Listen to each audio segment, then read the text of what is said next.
इस प्रसंग में हम लेके आए हैं माँ स्कंदमाता की कथा, मंत्र, पूजा विधि, प्रसाद, रंग व आरती।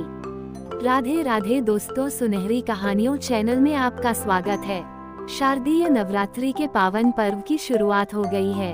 पूरे देश में नवरात्रि का पावन पर्व धूमधाम से मनाया जा रहा है। 19 अक्टूबर को नवरात्रि का 5वां दिन है। नवरात्रि के 5वें दिन स्कंदमाता की आराधना की जाती है। भगवान शिव और माता पार्वती के पुत्र कार्तिकेय स्कंद नाम से भी जाना जाता है। भगवान स्कंद को माता पार्वती ने प्रशिक्षित किया था, इसलिए माँ दुर्गा के 5वें स्वरूप को स्कंदमाता कहते हैं।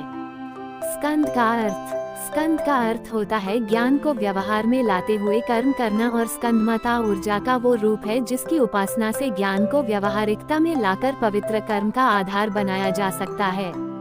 इस तरह है ये इच्छा शक्ति, ज्ञान शक्ति और क्रिया शक्ति का समागम है।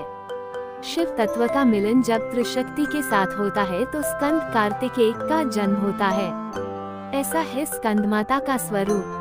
स्कंदमाता के विग्रह में भगवान स्कंद कार्तिकेय बाल रूप में इनकी गोद में विराजित हैं।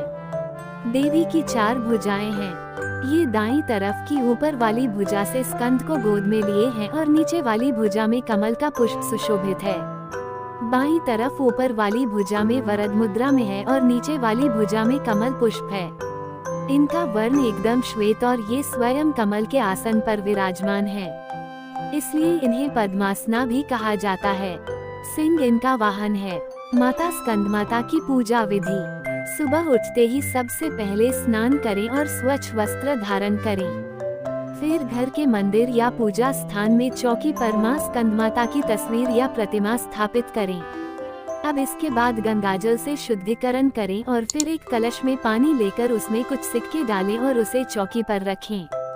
फिर पुष्प, चावल, रोली फल आदि चढ़ाकर देवी की पूजा करें। माता स्कंदमाता की मंत्र। 1 या देवी सर्वभूतेषु माँ स्कंदमाता रूपेण संस्थिता। नमस्तस्याय नमस्तस्याय नमस्तस्याय नमो नमः। 2 सिंहासना गता नित्यम पद्माश्री तकरद्वया। शुभदास्तु सदा देवी स्कंदमाता यशस्विनी। पंचमी को लगाएं खीर और केले का भोग। श्रीमद् देवी भागवत पुराण के अनुसार माँ की 5वीं विश्वरूप स्कंदमाता को केले और खीर का भोग लगाना चाहिए, जिससे माता प्रसन्न होकर भक्तों द्वारा मांगी गई सभी मनोकामना को पूर्ण करती हैं। माता स्कंदमाता का प्रिय रंग। नवरात्रि का 5वां दिन स्कंदमाता का होता है। ये रंग माता को पसंद है, इसलिए माँ को खुश करने के लिए सफेद रंग के कपड़े पहने। स्कंदमाता की कथा। पौराणिक कथा के अनुसार एक राक्षस था जिसका नाम तारकासुर था। उसने ब्रह्मा जी को प्रसन्न करने के लिए कठोर तपस्या की। उसकी कठोर तपस्या देख ब्रह्मा जी बेहद प्रसन्न हो गए। उन्होंने प्रसन्न होकर तारकासुर को दर्शन दिए। उस कठोर तप से ब्रह्मा जी प्रसन्न होकर उनके सामने आए। ब्रह्मा जी से वरदान मांगते हुए तारकासुर ने अमर करने के लिए कहा। ब्रह्मा जी ने उसे समझाया कि जिसका जन्म हुआ है उसे मरना ही होगा। फिर तारकासुर ने निराश होकर ब्रह्मा जी से कहा कि प्रभु ऐसा कर दे कि शिवजी के पुत्र के हाथों ही उसकी मृत्यु हो। उसने ऐसा इसलिए कहा क्योंकि वो सोचता था कि कभी भी शिवजी का विवाह नहीं होगा तो उनका पुत्र कैसे होगा, इसलिए उसकी कभी मृत्यु नहीं होगी। फिर उसने लोगों पर हिंसा करनी शुरू कर दी। हर कोई उसके अत्याचारों से परेशान था। सब परेशान होकर शिवजी के पास पहुँचे। उन्होंने शिवजी से प्रार्थना की कि वो उन्हें तारकासुर से मुक्ति दिलाएं। तब शिव ने पार्वती से विवाह किया और कार्तिकेय के पिता बने। भगवान शिव के पुत्र कार्तिकेय के हाथों ही उसका अंत संभव था। ऐसे में मां पार्वती ने अपने पुत्र स्कंद यानी कार्तिकेय को युद्ध के लिए प्रशिक्षित करने के लिए स्कंदमाता का रूप धारण किया। स्कंदमाता से युद्ध का प्रशिक्षण लेने के बाद कार्तिकेय ने तारकासुर का अंत किया। मां को अपने पुत्र से अधिक प्रेम है, इसलिए इन्हें स्कंदमाता कहा जाता है। स्कंदमाता की आरती। जय तेरी हो स्कंदमाता, 5वां नाम तुम्हारा आता।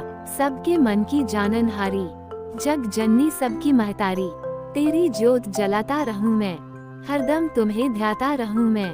कई नामों से तुझे पुकारा, मुझे एक है तेरा सहारा। कहीं पहाड़ों पर है डेरा, कई शहरों में तेरा बसेरा। हर मंदिर में तेरे नजारे, गुण गाये तेरे भगत प्यारे, भगति अपनी मुझे दिला दो, शक्ति मेरी बिगड़ी बना दो। इंद्र आदि देवता मिल सारे, करे पुकार तुम्हारे द्वारे। दुष्ट दैत्य जब चढ़ कर आए, तुम ही खंडा हाथ उठाएं। दासों को सदा बचाने आई, चमन की आस पुजाने आई। आरती समाप्त। स्कंद माता की पूजा करने और कथा पढ़ने सुनने से संतान सुख की प्राप्ति होती है। स्कंद माता की कृपा से मूढ़ भी ज्ञानी हो जाता है। कहा जाता है कि कालिदास द्वारा रचित रघुवंशम महाकाव्य और मेघदूत रचनाएं देवी स्कंद माता की कृपा से ही संभव हुई। तो ये थी कथा माँ स्कंद माता की। अगर आपको ये कथा पसंद आई तो चैनल को लाइक, शेयर और सब्सक्राइब करें। धन्यवाद।